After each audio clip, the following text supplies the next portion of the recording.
Hello student, होता क्या है कि आप लोगों को वायरल पेपर मिल तो रहा है, लेकिन ये पूरे यूट्यूब पर कोई आपको प्रश्न 1 से 22 तक सॉल्यूशन नहीं बता रहा है। तो हम इस वीडियो में आपको प्रश्न 1 से 22 तक सभी प्रश्नों के उत्तर लेकर आए हैं।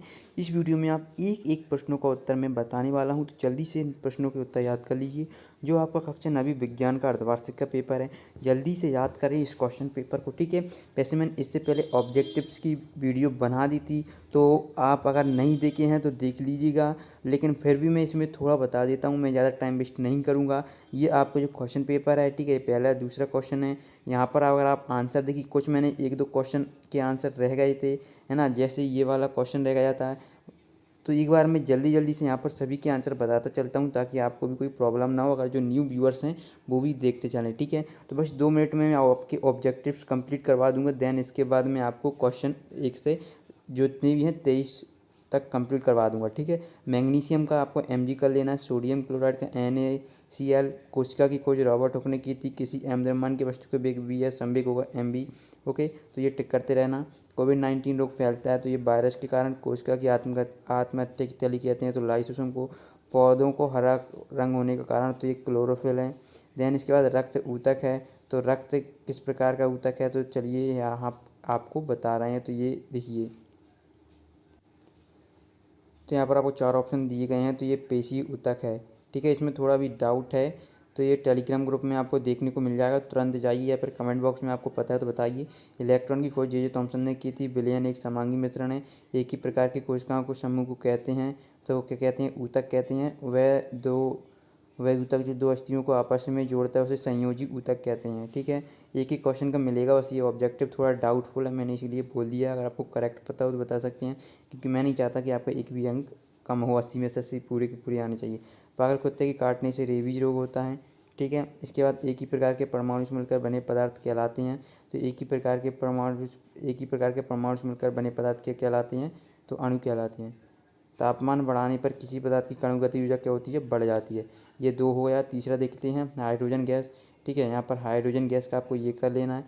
बार का सही मात्रक न्यूटन होता है। कार्य करने की दर को शक्ति कहते हैं, ठीक है। कैनान किरणों की खोज और क्लोरीन का पहले समझता नहीं देख लेते हैं। तो ये होता है परमाणु के नाविक का खोजकर्ता, तो ये रदरफोर्ड हैं, ठीक है। पृथ्वी त्वरण जी का, तो ये हो जाएगा आपका ये वाला। और 5 जगत वर्गीकरण, तो ये व्हिटेकर हो जाएगा।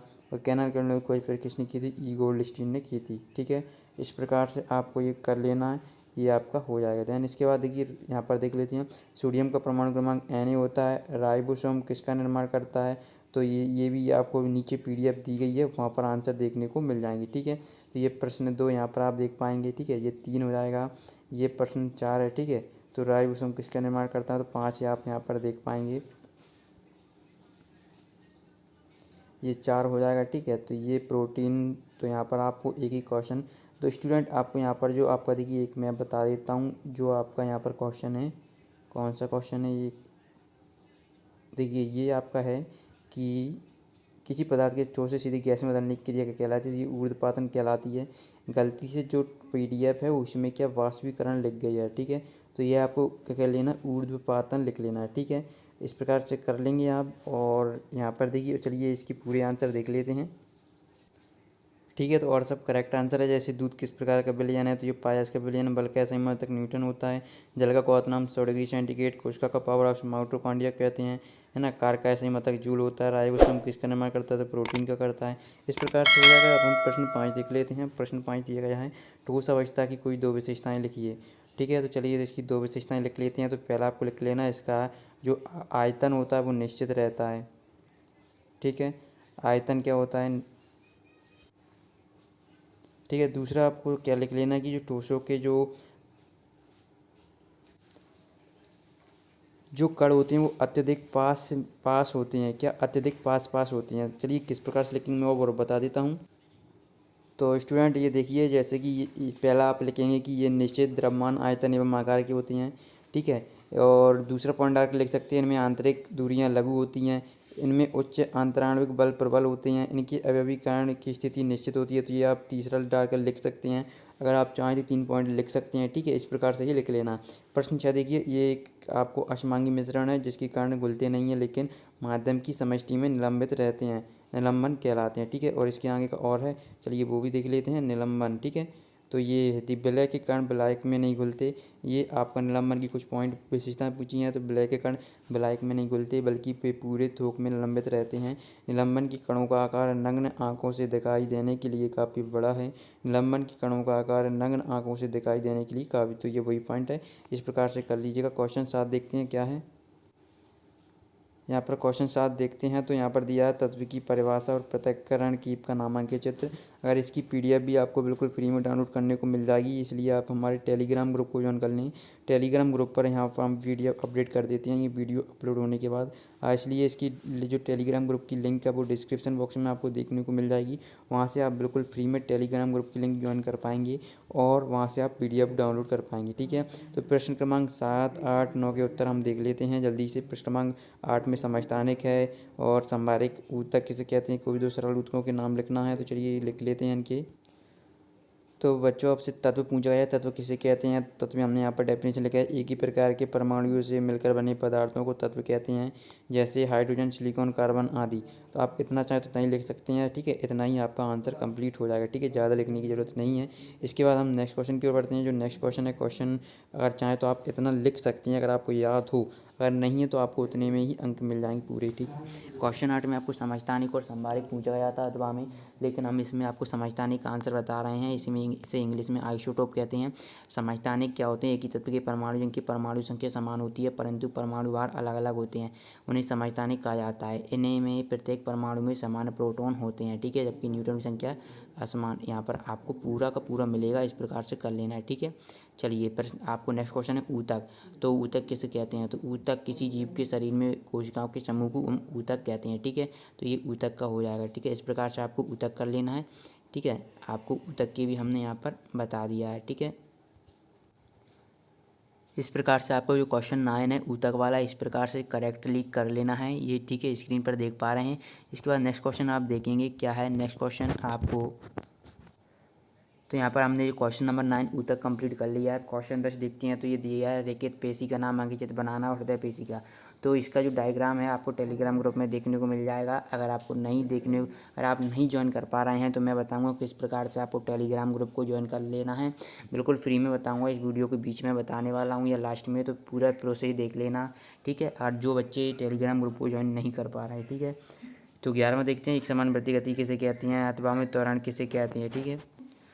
तो यहाँ पर आपके लिए एक समान गति लेकर आ चुके हैं, ठीक है। तो क्या, जब कोई कण एक निश्चित बिंदु पर, तो इस प्रकार से आपको ये लिख लेना है, चारों एक प्रति गति पर एक समान से चलता हो तो उस गति को एक समान वृत्ति गति कहलाती है, ठीक है। प्रश्न 12 देख लेते हैं। अब हम प्रश्न 12, क्योंकि मैंने 10वां अभी नहीं बताया है, 10वीं के लिए मैंने बोल दिया कि आप टेलीग्राम ग्रुप को ज्वाइन कर लीजिएगा, ठीक है। 11वां ये प्रश्न है, ये आपका प्रश्न 11 एक समान गति 12वां औसत चाल की परिभाषा दी हुई है यहाँ पर, ठीक है। इसके बाद चलिए नेक्स्ट क्वेश्चन, एक ही क्वेश्चन का आंसर आपको देखने को मिलेगा। तो बच्चों आपको क्या कर लेना है, चैनल को सब्सक्राइब कर लेना है, क्योंकि चैनल को सब्सक्राइब करना बिल्कुल फ्री होता है, इसलिए चैनल को सब्सक्राइब जरूर कर लें। आपके लिए इतनी मेहनत की जा रही है और आप चैनल को सब्सक्राइब नहीं करते हैं तो अच्छा नहीं लगता, इसलिए चैनल को सब्सक्राइब कर लें। क्वेश्चन 13 देख लीजिए, क्वेश्चन 13 का जो आंसर यहाँ पर कंप्लीट हो जाएगा। इसके बाद हम नेक्स्ट क्वेश्चन की ओर बढ़ते हैं। यहाँ पर नेक्स्ट क्वेश्चन है 13 के बाद क्वेश्चन नंबर 17वां है, ठीक है। और क्वेश्चन जैसे कि आप देख पा रहे होंगे, अब आप बोल रहे होंगे क्वेश्चन 13 के बाद आपने क्वेश्चन 17वां क्यों बताया है, तो ये भी ये बताने वाली हैं। पहले आप 17वां क्वेश्चन देखिए। क्वेश्चन आपका 13 के बाद क्या है, गुरुत्वाकर्षण का सार्वत्रिक नियम, सोडियम को परमाणु संरचना का आरेख बनाना है, ठीक है, परमाणविक संरचना का आरेख बनाना और रदरपुर के परमाणु मॉडल का चित्र बनाना है। तो देखिए ये चित्र वाली क्वेश्चन है वो आपको टेलीग्राम ग्रुप में मिलेंगे, लेकिन हम सोडियम का परमाणविक संरचना का बना सकते हैं, संरचना का आरेख बनाना, ठीक है। जो Na होता है इसका आरेख किस प्रकार से आप सभी लोग जानते होंगे, ठीक है। और इसमें हमें अंतर लिखना है, तो ये अभी क्वेश्चन देख लीजिए, इनके आंसर चलिए देख लेते हैं। तो दोस्तों ये जंतु कोशिका और पादप कोशिका में अंतर है, तो ये ध्यान रखना। जो क्वेश्चन आपके पूछा गया है जंतु कोशिका और पादप कोशिका में अंतर, तो ये क्या, पादप कोशिका में कोशिका का आकार बड़ा होता है जबकि जंतु कोशिका में आकार छोटा होता है, ये पॉइंट दिए गए हैं। इस प्रकार से आपको ये अंतर याद कर लेना है, ठीक है। फिर आप अपने जो क्वेश्चन पेपर है उसमें सीरियल क्रमांक मिलाएंगे तो आपको जंतु कोशिका और पादप कोशिका का क्या डायग्राम पूछा जाएगा। ये क्वेश्चन नंबर आप देख लीजिएगा पेपर में कितना दिया है, ठीक है। मैं आपको जल्दी जल्दी बता देता हूँ ताकि टाइम बिल्कुल भी नहीं है। तो यहाँ पर आपको ये बना लेना और डायग्राम भी अच्छी तरीके से याद कर लेना और साथ ही साथ उनके चित्र भी क्या क्या हैं, ठीक है। और अगर आपको पादप कोशिका जंतु कोशिका को बिल्कुल डिटेल अंतर लिखना हो तो आप इस प्रकार से लिख पाएंगे। यहाँ पर 3 पॉइंट हैं तो तीनों के तीन मैं बताने वाला हूँ, 2 आप देख लीजिए। इस प्रकार से आप तीनों के तीनों अंतर देख पाएंगे, ठीक है। तो ये आप तीनों के तीनों अंतर आप यहाँ पर देख पाएंगे। देखिए अभी तक हमने क्या क्या क्वेश्चन कंप्लीट कर लिया। देखिए बच्चों, ये जंतु कोशिका का नामांकित चित्र बता दिया है, पादप कोशिका में जंतु कोशिका में अंतर बता दिया है। अब हम देखते हैं रोग क्या है, ठीक है। रोग क्या है इससे पहले ये मैं बता देता हूँ। क्वेश्चन 19 का आंसर आपको इनके परमाणु क्रमांक निकला है। तो नाइट्रोजन का 7 होता है, हाइड्रोजन का 1 होता है, ऑक्सीजन का 8 होता है और मैग्नीशियम का 12 होता है, ठीक है। यानी कि हमारा ये क्वेश्चन भी 19वां क्वेश्चन भी कंप्लीट हो गया है। अब क्या बचा 18वां क्वेश्चन, 20वां क्वेश्चन। चलिए इनके क्वेश्चन के आंसर देख लेते हैं। तो आप यहाँ पर देख पाएंगे रोग क्या है। तो मैं जल्दी जल्दी बता रहा हूँ क्योंकि आपका टाइम वेस्ट नहीं हो, ठीक है। ये लिख लीजिएगा। फिर यहाँ पर जो 2 प्रकार बताए गए थे ऑप्शन आ, आंतरिक कारक और भाकारक भी आपको लिख लेना है एग्जाम्पल साइज, ताकि आपको पूरे अंक मिलेंगे, ठीक है। बच्चों अभी तक चैनल को सब्सक्राइब नहीं किया तो कर लें क्योंकि चैनल को सब्सक्राइब करना बिल्कुल फ्री होता है। ओके चलिए,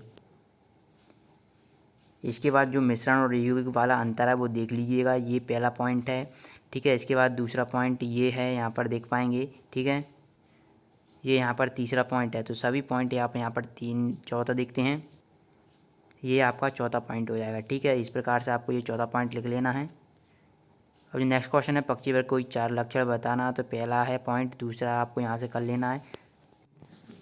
इस तरीके से आपको पहला और दूसरा बिल्कुल क्लियरली लिख लेना है, ठीक है। इसके बाद तीसरा चौथा देखते हैं। ये आपका तीसरा हो जाएगा, ठीक है। ये आपका तीसरा हो जाएगा, ओके ठीक है। तो आपसे 4 पूछे गए थे, चौथा सही से नहीं आ पाया तो आप क्या 5वें को चौथा बनाकर लिख दीजिएगा। इतने ही आपसे पूछे गए थे, ठीक है। चलिए अब नेक्स्ट क्वेश्चन की ओर बढ़ते हैं। तो नेक्स्ट क्वेश्चन आप देख पा रहे हैं, क्या चलाते समय क्रिकेटर हाथों को पीछे की ओर खींच लेता है, क्यों। तो ये आप क्वेश्चन पेपर में मिलान कर लीजिएगा जो कि लास्ट क्वेश्चन हो सकता है, ठीक है। तो ये आप आंसर देखेंगे, इतना लिख लीजिए। फिर परिवर्तन दर कम हो जाती है, फिर इसके बाद आपको यहाँ तक लिख लेना है, समझ ना पाए, ठीक है। फिर इसके बाद और देखते हैं आगे।